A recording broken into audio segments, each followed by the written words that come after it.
하나님이 일하시는 곳에 어떤 놀라운 일들이 일어나는지 비와 바람의 이야기 들어보세요.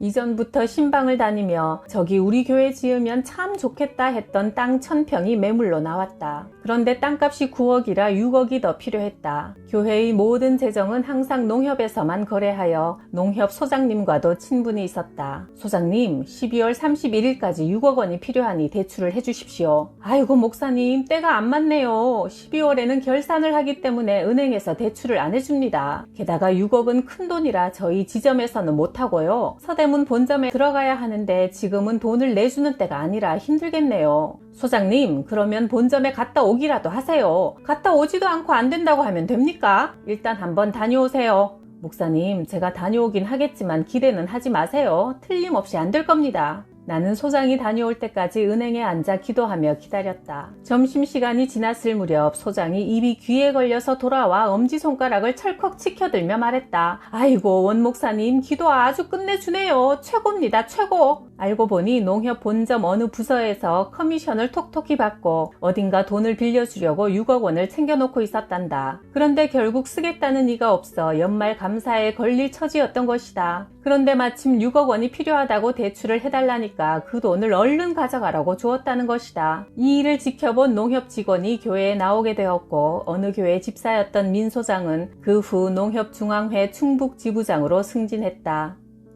교회를 개척한 지 3년 만에 1000명이 넘어가자 건축을 하게 되었다. 많은 교인들이 은행 대출 담보로 집문서를 가져왔다. 당시 교회 재정을 맡은 서집사는 회사 상무였는데 교회 회계를 담당하면서도 집문서를 가져오지 않아 내가 말했다. 집사님, 자발적으로 하는 일이긴 하지만 회계 담당자가 앞장을 서야 하지 않겠습니까? 목사님, 죄송해요. 회사를 위해 집을 담보로 집어넣는 바람에 없어요. 나는 사장님과 점심 약속을 하고 만나서 이야기했다. 사장님, 제가 부탁할 게 있어서 왔어요. 사실 서집사가 우리 교회에서 회계를 봐요. 교회를 건축하는데 다른 성도들은 집문서를 다 가지고 왔습니다. 서집사가 제일 첫 번째로 나서야 될 사람인데 체면은 유지해야 하니 그거 잠깐 빼주시면 안 되겠습니까? 아이고, 그럼 그렇게 하세요. 사장이 딱 알아듣고는 집문서를 돌려받도록 조치해 주었다. 그리고 석 달 후 서집사가 허겁지겁 내게 달려와서는 무릎을 꿇고 주저앉더니 눈물을 흘리며 내 다리를 부여잡았다. 목사님, 목사님이 나를 살려주셨어요. 우리 회사 망했어요. 집문서 담보로 낸 사람들 다 거리에 나앉게 생겼어요. 그런데 목사님이 저를 빼주셔서 저만 살아남았어요. 목사님 고맙습니다. 집사님, 하나님이 하신 거네요. 감사합니다. 더 충성하겠습니다. 이런 간증들이 퍼지다 보니 교회가 은혜로웠다. 간증이 있으려면 기도해야 하고 기도 중 받은 감동대로 순종해야 한다. 이렇게 교회 건축에 교인들이 기꺼이 동참해 주어 너무나 기뻤지만 목사인 내가 돈을 못 내고 있는 상황이 참 괴로웠다. 내 마음을 아시고 하나님께서 넘치는 한 방을 채워주셨다. 아버지가 돌아가실 즈음 아들 삼형제를 부르셨다. 당시 아버지는 서울 강동구 천호동에 빨간 벽돌집이 있었고 송파구 풍납동에 800평짜리 밭이 있었다. 그런데 그 밭은 강가에 있어 비가 많이 오면 물에 잠겨 값어치가 전혀 없는 땅이었다. 그리고 경기도 이천에 논 2000평이 있었는데 그게 아버지가 가진 전 재산이었다. 천호동 집과 이천의 땅은 큰아들 몫이다. 그러자 작은 형이 나를 밖으로 불러냈다. 야, 그게 말이 되냐? 큰형한테 다 주고 저 쓸모없는 풍납동 땅을 우리 둘이 나누라고 할 것 같으니 아버지께 안 된다고 우리가 항의하자. 그러나 내가 단호히 말했다. 형님, 저는 아버지 돌아가실 때 편안히 눈 감으시게 하고 싶지 재산 문제로 아버지한테 부담드리고 싶지 않아요. 아버지는 결국 풍납동 땅 800평을 너희 둘이 나눠 가져라 하시고는 돌아가셨다. 그 뒤 한여름에 비가 억수같이 쏟아져 한강물이 넘치면서 풍납동 전체가 물에 잠기는 일이 벌어졌다. 풍납동 주민들이 시청 앞에 찾아가서 데모했다. 뚝을 쌓아놓았으면 이런 재난을 당하지 않았을 텐데 이건 천재가 아니고 인재다. 보상을 해달라. 그러자 시청에서도 미안하다며 둑을 쌓아주겠다고 했다. 뚝방 안쪽은 홍수 위험이 없는 유용한 땅이 되는데 서울시에서 딱 우리 땅 앞에서 둑을 쌓은 것이다. 그 후로 그 땅은 가격이 폭등하여 큰형이 받은 천호동 집과 이천 땅 모두를 합친 것보다 유산을 더 많이 받은 꼴이 되고 말았다. 하나님의 축복은 정말 한방이었다. 나는 금값이 된 그 땅값 전부를 교회에 냈다. 그러자 형들과 어머니가 찾아와서 이렇게 말했다. 광기야, 너 잘못하는 거다. 자식도 벌써 4명이나 되는데 교육도 시켜야 하고 노후 자금도 마련해야 되니 일부만 내고 네가 좀 가지고 있어라. 내가 유산 전액을 교회에 모두 바치자 교인들도 앞다투어 헌금을 하기 시작하여 땅값 3억 원이 모였다. 하나님이 내게 주신 것을 다시 하나님께 돌려드린 것이요, 결국 하나님께 기쁨으로 드린 것만 천국의 보화로 남게 되는 것이다. 드디어 건축 허가를 받고 교회를 지으려고 하는데 옆에 있던 미룡아파트 분여회가 반대를 하고 나섰다. 공사 현장에 와서 드러눕고 목사 나오라며 시위하는 일이 계속 벌어지자 나는 매일 공사 현장에 가서 기도했다. 그리고 얼마 뒤 아파트 분여회에서 나를 찾아왔다. 건축회사에서 공사 기간을 정하고 계약을 했는데 기간 안에 건축을 끝내지 못하면 위약금을 물어야 했다. 분여회에서 공사를 방해하는 바람에 손해를 보게 생겼으니 건축회사에서 분여회를 상대로 소송을 한다는 것이다. 나는 분여회 사람들에게 이렇게 말했다. 여러분들 정말 감사합니다. 우리 잠실교회가 넉넉한 형편에서 교회를 짓는 것이 아닌데 여러분들 덕분에 공사비를 줄일 수 있게 되었습니다. 도와주셔서 감사합니다. 건설회사가 분여회에서 돈을 받아 지어준다니 정말 고마울 따름이었다. 다음날 아침에 출근하니 분여회 사람들이 또 와서 내 바지가랑이를 붙잡고는 목사님 용서해주세요. 분여회장이 암에 걸려서 입원했고 청무는 계단에서 떨어져 다리가 부러졌습니다. 우리가 아침에 일어나서 목사님이 공사 현장에 앉아 기도하는 걸 보면요 두려워요. 그냥 교회 지으세요. 저희가 사실은 돈을 좀 뜯어내려고 반대한 건데 이제 다들 잠잠해졌으니까 그냥 목사님 마음껏 지으세요. 죄송해요. 훗날 이분들은 잠실교회에 와서 집사도 되고 구역장도 되었으니 우리가 기도하면 하나님은 참 재미있고 놀라운 일들을 이루어 가신다. 나는 장신대를 졸업할 무렵 1976년 잠실 주공아파트 15평에서 잠실교회를 개척했다. 4명으로 시작했으나 날마다 기도에 힘쓰니 3주가 지나자 60명이 모여 앉을 자리가 없게 되었다. 그러던 중 아파트 근처에 27평짜리 상가를 하나 발견했다. 낮에는 신방이 있어 바쁘니 밤 12시에 거기 가서 하나님 이거 저 주세요 하며 일주일쯤 기도했다. 기도하다 보니 마음에 평안이 오고 초조하고 불안한 마음이 사라졌다. 하나님이 오케이 결제하셨다는 느낌이 왔다. 중개소에서 받아둔 주소로 상가의 주인집을 찾아갔다. 사실 돈은 한 푼도 없었다. 현관문에 을지로 교회 교패가 붙어 있었고 할머니 한 분이 나오셨다. 그거 우리 아들이 산 건데요. 아들이 남대문에서 병원을 하기 때문에 지금 집에 없어요. 전화번호 적어주고 가면 연락하라고 할게요. 얼마 지나지 않아 의사 아들에게서 전화가 와서 그 집에 갔다. 저는 을지로 교회 김원배 집사입니다. 제가 그 상가를 병원용으로 사놓긴 했는데요. 지금 남대문에 있는 병원이 잘 되고 있어 이사할 계획이 없네요. 하며 내게 열쇠를 건네주었다. 그러면 얼마에 주시는 겁니까? 저희 아버지가 목사님이셨어요. 이북에서 넘어오셔서 일찍 세상을 떠나셨는데 교회를 하신다니 돈을 어떻게 받겠습니까? 그냥 쓰세요. 커튼도 제가 해드릴게요. 전도사님 열심히 뛰셔서 교회를 부흥시키세요. 나는 27평 상가의 열쇠를 공짜로 받아가지고 너무나 기뻐서 어떻게 집으로 돌아왔는지 전혀 기억이 나지 않는다.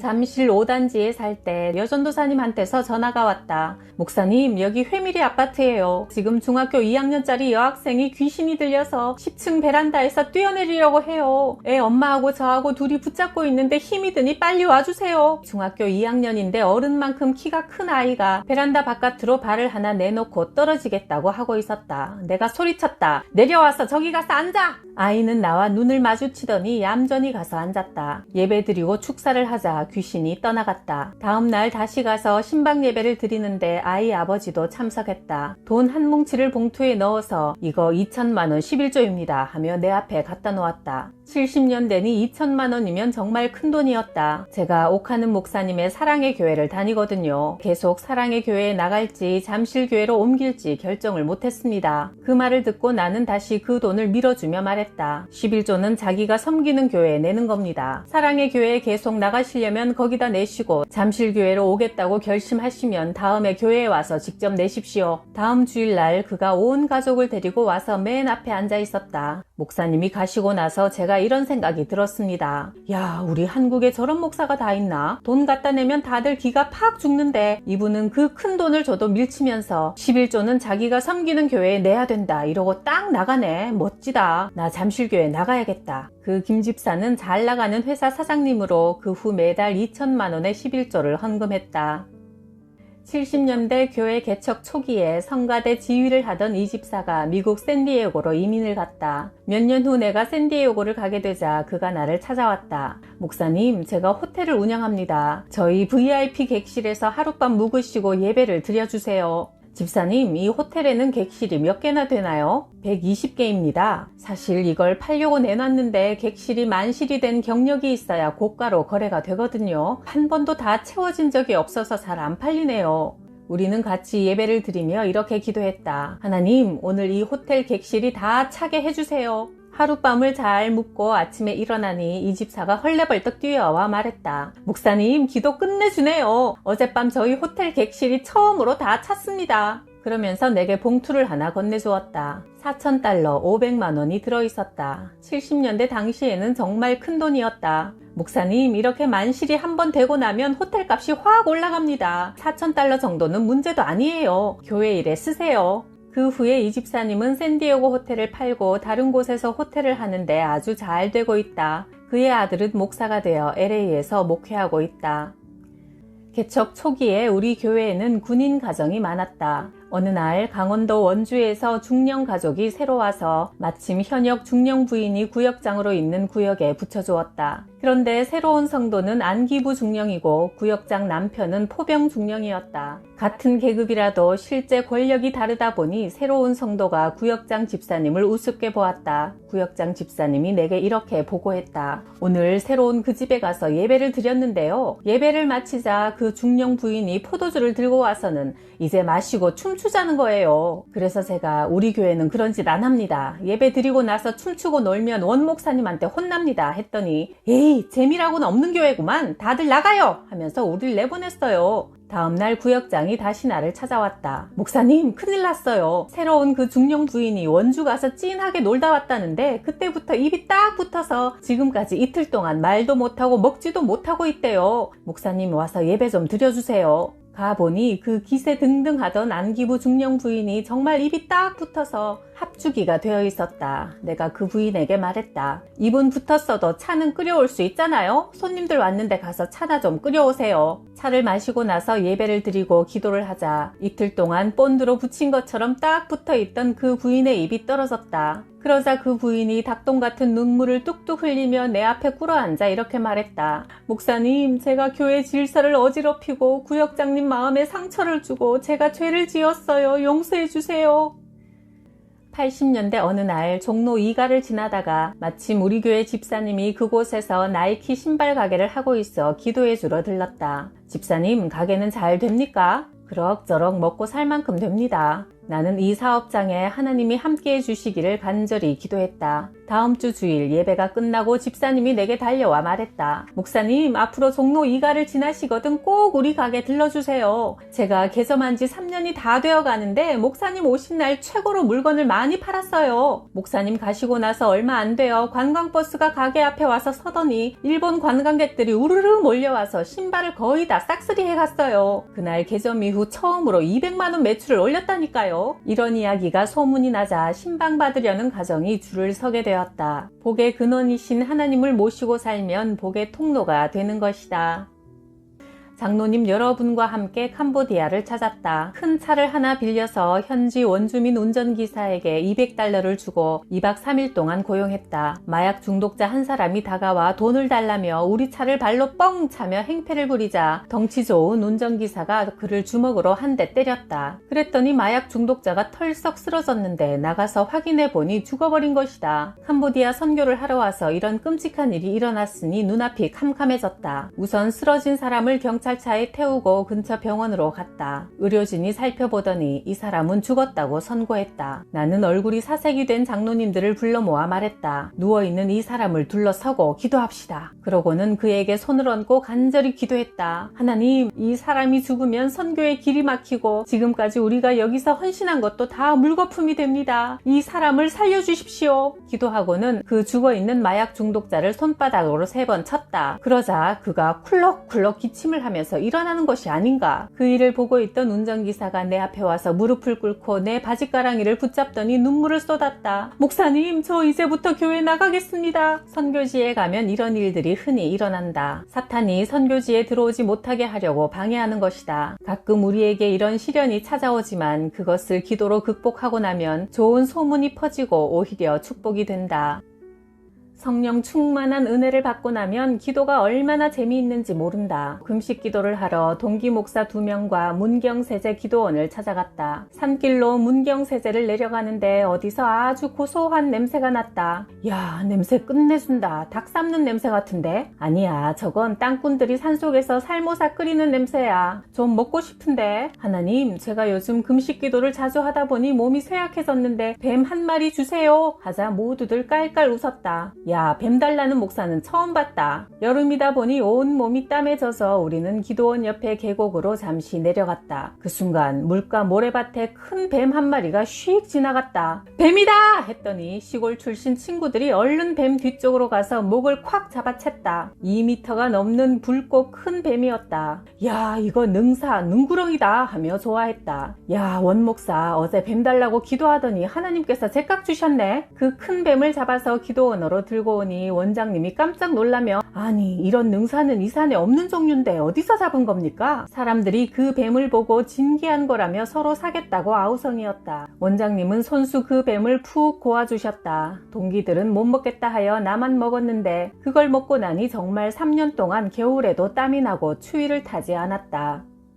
잠실교회를 개척하고 1년쯤 지나자 성인 교인 수가 350명 정도 되었다. 당시 베스트셀러였던 미국 수정교회 로버트 슐러 목사님의 책 불가능은 없다를 읽고 도전을 받아 슐러 목사님께 편지를 보냈다. 그러던 중 슐러 목사님이 서울 동신교회에서 목회자 수련회를 하신다는 소식을 신문에서 보게 되었다. 동신교회로 찾아가니 한경직 목사님, 조용기 목사님 같은 분들이 이미 맨 앞에 앉아 계시고 다른 목사들로 가득 차 있었다. 다음 주일 저녁에는 내가 슐러 목사님을 모시고 예배를 드리겠다고 선포하니 옆에 앉아있던 동기 목사들이 깔깔거리며 웃었다. 야, 조용기, 한경직 목사님 같은 쟁쟁한 분들도 서로 모셔가려고 줄을 서 있는데 네가 어떻게 모시냐? 신학교 동기인 이종범 목사가 당시 한경직 목사님의 비서였는데 내게 이런 정보를 주었다. 슐러 목사님이 이번 주일날 영락교회에서 설교하기로 했어. 그런데 점심시간은 내가 모시라고 했으니 10분 정도 여유가 있어. 나는 슐러 목사님이 예배를 마치는 오후 3시쯤 조선호텔 로비에서 기다렸다. 슐러 목사님과 이종범 목사가 함께 들어왔다. 나는 환하게 웃으며 인사하고 목사님, 오늘 저녁 예배 설교 좀 해주세요. 아이고, 오늘은 피곤해서 못 갑니다. 목사님, 우리 교회 오시면 피곤이 싹 사라질 겁니다. 저희 교회 와서 보시면요, 목사님이 개척할 당시 10년 전이 생각나실 거예요. 그 모습을 보시면 은혜를 받아서 감사가 절로 넘치고 큰 기쁨을 느끼실 겁니다. 그랬더니 씩 웃으며 말씀하셨다. 오케이, 가겠습니다. 저녁 예배에는 600명으로 꽉 찼다. 슐러 목사님이 설교 중 이런 말씀을 했다. 원 목사님은 나보다 더 훌륭합니다. 나는 1년 만에 이렇게 부흥시키지 못했는데 원 목사님은 해냈습니다. 미국에 한번 와주십시오. 40일 동안 목회자 교육 세미나가 있는데 강사로 초청하고 싶습니다. 70년대 당시는 몇십 년을 목회하신 분들도 미국에 한번 가기가 어려웠는데 2년째 되는 초보 목사가 미국에 간다는 것은 정말 꿈같은 일이었다. 로버트 슐러 목사님이 잠실교회에 오고 난 후 교회는 다시 한번 크게 부흥했다. 하나님은 기도로 준비하고 믿음으로 도전하는 자에게 불가능한 일을 가능하도록 이루어 주시는 분이었다. 그렇게 미국에 가서 슐러 목사님이 진행하는 40일간의 목회 훈련을 받고 나자 슐러 목사님이 나를 사무실로 불렀다. 원 목사, 여기 와서 나랑 같이 목회할 생각 없습니까? 소수민족을 맡아주시면 좋겠습니다. 또 한 번의 꿈같은 제안이었지만 나는 거절했다. 싫습니다. 전 우리 잠실교회를 부흥시키고 싶습니다. 그러자 슐러 목사님은 떠나기 전에 원하는 것이 있으면 말해보라고 했다. 이번에 어렵게 미국까지 온 김에 세계 일주를 한번 해보고 싶습니다. 그러자 가고 싶은 나라 이름을 쓰라며 종이를 건네주었다. 나는 이스라엘, 영국, 프랑스, 이탈리아, 이란, 인도 등